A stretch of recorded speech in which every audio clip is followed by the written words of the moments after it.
और मैं इस विद्यालय में जब से आया हूं तब से देख रहा हूं कि सरकार की राशि का ज़बरदस्त दुरुपयोग हो रहा है और उसके बचाव के लिए ऊपर से भी लोग लगे हुए हैं और उसको संरक्षित किया जा रहा है। बार बार मैं इस मुद्दे को उठा रहा हूं। इस विद्यालय के पूर्व प्रभारी श्री ददन कुमार सर थे, वर्तमान प्रभारी श्रीमती प्रियंवदा कुमारी हैं। दोनों ने मिलकर विद्यालय के खातों से करीब 10 लाख रुपए की निकासी की और उसमें बहुत वित्तीय अनियमितताएं, उसकी जांच के लिए हम बार बार विभागीय पदाधिकारियों को एसीएस सर के पोर्टल से लेकर के डीओ सर को, बीओ सर को, सबको माननीय अध्यक्ष प्रबंध समिति के जो हैं हमारे माननीय विधायक जी, उनको भी 1 तारीख विद्यालय में प्रबंध समिति की बैठक की, वहाँ भी हमने उनको सारे दस्तावेज दिए हैं, लेकिन कहीं से हमें उस पर रिजल्ट होता हुआ नजर नहीं आ रहा है। जैसा कि इस विद्यालय में प्रभारी प्रधानाध्यापिका श्रीमती प्रियंवदा कुमारी हैं। वित्तीय अनियमितता में कौन कौन शामिल, उनका मैं नाम लेना चाहता हूं।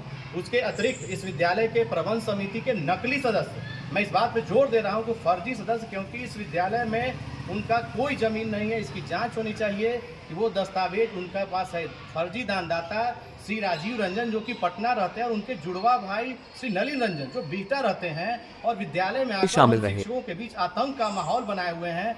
विद्यालय के जो बगल का जो जर्जर भवन जो था उसमें सिर्फ प्लास्टर झाड़कर नया प्लास्टर किया गया है और उसमें 5.25 लाख का बिलिंग किया गया है और बगल के जर्जर भवन, जबकि इस भवन को अपर मुख्य सचिव, ये हमारे बिहार शिक्षा परियोजना के निदेशक बहुत पहले बी कार्तिकेय धन जी सर इनको ध्वस्त करने का आदेश किए थे।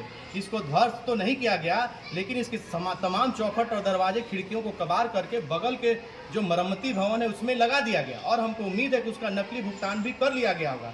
इसके खिड़की लगा दिए गए, इसके जितने भी दरवाजे थे उसको कबार करके जो सहतीर होता है उसमें काट कर सहतीर लगा दिया गया।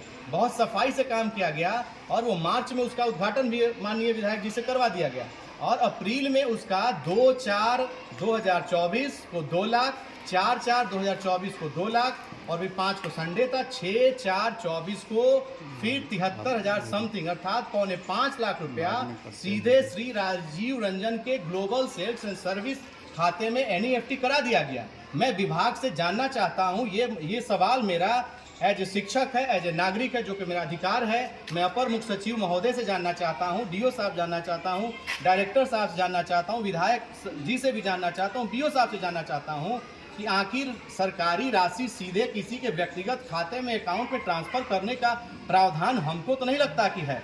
जहाँ तक हम जानते हैं अविश्राव रसीद के माध्यम से दुकानदारों को उसका भुगतान करना है और बिल्डिंग का ओपनिंग हो गया, उसके बाद उसका अप्रैल में भुगतान हुआ और वो काम प्रबंध ये अपने आप में पूरी जो है वो एक गहरी योजना बना करके योजनाबद्ध ढंग से विद्यालय को लूटा जा रहा है। ये हम इसको सिस्टमेटिक फेल्योर कर सकते हैं। सबसे आश्चर्य की बात यह है कि इसकी शिकायत हमने एसीएस पोर्टल पे करीब 4-5 महीने की डीओ साहब को हमने 25/6/2024 को लिख करके दिया, बीओ साहब के पास शिकायत किया। इसकी आरटीआई से हमने अभिलेख की मांग की, प्रथम अपील, द्वितीय अपील, डीओ ऑफिस में कागज को दबा दिया जा रहा है। तमाम साक्ष्य मेरे पास उपलब्ध हैं। बीओ साहब के यहाँ भी एसीएस सर के पोर्टल में। मुकुल जी, मैं यहाँ पे आपको रोकूंगा जी। जो इस विद्यालय के प्रभारी हैं उनका लगातार ये शिकायत रहा है कि आप उन्हें काम नहीं करने दे रहे हैं, आप उनके साथ जोर जबरदस्ती बदतमीजी तक आपने किया है। क्या कुछ है इसके? इस संबंध मेरा कहना यह है कि मेरे क्रियाकलाप के संबंध में विद्यालय का सबसे जो महत्वपूर्ण जो पहलू बच्चा है, बच्चे ही शिक्षक को सर्टिफिकेट देते हैं। अगर हम प्रभारी की चापलूसी करें, उनके लूट में हम समर्थन करें तो हम बहुत अच्छे हो जाएंगे। वो सर हमसे इस जन्म में नहीं हो सकता है। हमको यहाँ तक जो है 1 तारीख को विधायक जी भी जो हमारे विरोध में बोले हैं, हम उनसे बिल्कुल असहमत हैं और ऐसा बिल्कुल सर को नहीं बोलना चाहिए था। सर को मेरी बात को भी सुनना चाहिए था, लेकिन सर ने बयान पहले दिया। दुख इस बात का कि सर ने बयान पहले दिया और मुझे बुलाया तक नहीं गया। सबसे बड़े मुजरिम जो हम उस दिन डिक्लेयर हुए, मेरी बदनामी की जा रही, पूरे गाँव समाज में हमको जो है वो खराब समझा जा रहा है, जबकि इस विद्यालय के लिए हमने क्या किया है, हमारे बच्चे इस बात की साक्षी हैं। बीपीएससी जो नेट शिक्षक शिक्षिकाएं आए हैं उनसे भी आप मेरी बातचीत मेरे व्यवहार के बारे में पूछ सकते हैं और मैं सीना फाड़ कर दिखा नहीं सकता। विद्यालय में शिक्षक और बच्चे सबसे महत्वपूर्ण है। बच्चे, मैं विद्यालय में सिलेबस के अनुसार पढ़ाता हूं, प्रतिदिन क्लास लेता हूं। बच्चों से नाजायज राशि जो वसूली होती है उसका मैं विरोध करता हूं। बच्चों को परिचय पत्र नहीं मिला है। विद्यालय में पानी की समस्या है, हम लोग पानी खरीद करके मंगाते हैं। बच्चों से नाजायज राशि कैसे लिए? हाँ, बच्चों से नाजायज राशि संबंध में कहना है कि बच्चे 9th क्लास में नामांकन लिए, उनको आईडी कार्ड का 20 रुपया उनसे लिया गया। अच्छा। और आज तक जो है वो अप्रैल से एडमिशन होता है, अभी अगस्त चला आया और उनको परिचय पत्र नहीं गया। जबकि ये कोई पहली बार हम आपके सामने नहीं बोल रहे हैं, ये सारी चीजें जो यहाँ के प्रखंड शिक्षा पदाधिकारी महोदय हैं उनके भी संज्ञान में है और प्रभारी के भी संज्ञान में है, लेकिन प्रभारी को पता नहीं किसका समर्थन है। वो अपने आप को मैंने क्या समझती हैं कि विद्यालय को अपने पॉकेट इंस्टीट्यूट की तरह चला रही है। यहाँ तक कि शनिवार को हमको बिहटा थाने से, हम जब क्लास ले रहे थे बच्चों के बीच, हमको करीब 11 बजे के आसपास हमको कॉल आया कि आप बिहटा थाने में आइए। हम बोले सर मेरा क्या अपराध है सर, बताया जाए। तो बोला गया कि शाम में 5 बजे आइए भाई।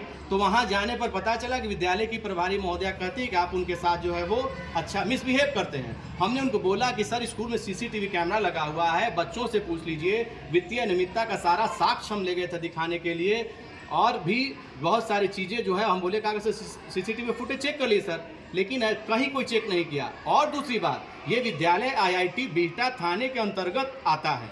इस बात की भी जांच होनी चाहिए कि बिहटा थाने के द्वारा हमको कॉल करके बुलाना और वहाँ एक तरह से हमको ये उसको यही कह सकते हैं कि भय दिखाना, हम उसको यही बोलेंगे सर, भय दिखाना कि आप इस जो है उनको तंग मत कीजिए। जबकि वो 23 तारीख जो ACS पोर्टल के बाद जो सुनवाई हो रही थी, 23 तारीख को BO साहब सबका मेरे पास साक्ष्य लेटर है, 23 को विद्यालय की प्रभारी नहीं थी, चली गई। 27 को डेट मिला, 23 तारीख से 10 तारीख तक वो छुट्टी में है।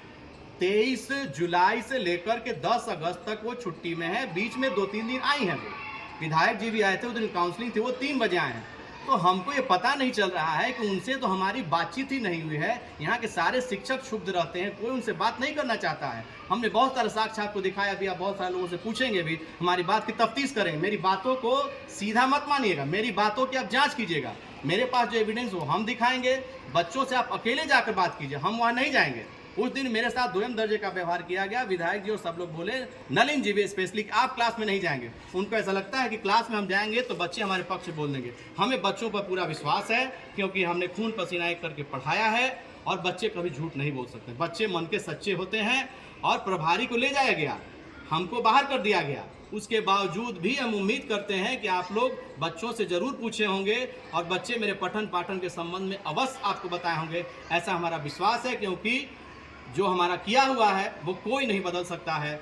और इस संबंध में हम यही कहेंगे कि यहाँ जो है हमारे स्टाफ रूम में इतनी स्थिति बदतर हो गई है सर, कि हम लोग स्टाफ रूम में, जो रिलैक्स रूम होता है, स्टाफ रूम में कैमरा लगा दिया गया कि हमारी शिकायत प्रभारी और जो नलिन जी यहाँ के मेंबर जबरन, मैं इस बात को जोड़ दूंगा, जबरन वो लगाया गया कैमरा। हम सभी शिक्षक शिक्षिकाओं ने विरोध किया।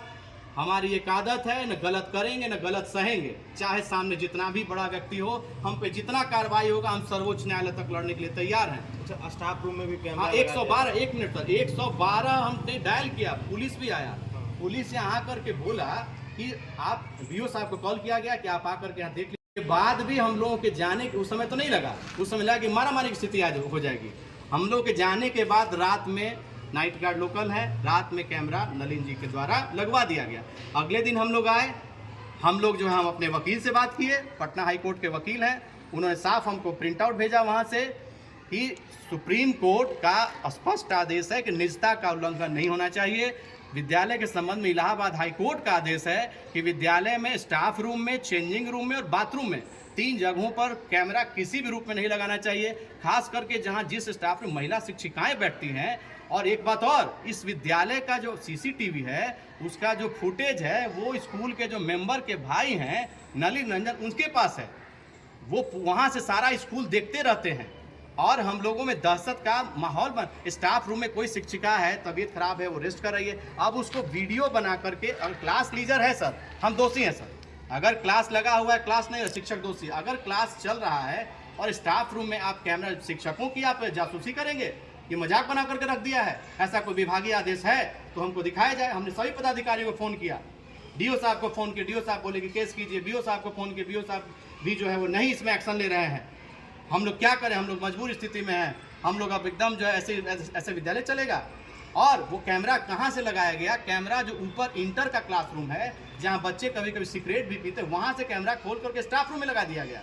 जबकि इंटर के बगल में 9th B का क्लास चलता है, लड़कियों क्लास है, वो असुरक्षित है। तो ये स्थिति है सर, ये बदतर स्थिति है। इसमें मैं मांग करता हूँ सभी वरीय पदाधिकारियों से उच्च स्तरीय कमेटी बना करके इसकी जांच की जाए, और उसमें ये बिहटा BO ऑफिस और पटना DO ऑफिस दोनों से नहीं, तीसरे पक्ष से तीसरे पक्ष जांच करा दी जाए, क्योंकि हो यह रहा है कि एसीएस पोर्टल पर हम कंप्लेन कर रहे हैं, बीओ साहब यहाँ से जांच कर रहे हैं, और जांच कर रहे डीओ साहब के यहाँ रिपोर्ट कर रहे हैं, और वहाँ कुछ एक्शन नहीं हो रहा। हम तो यही ना कहेंगे सर।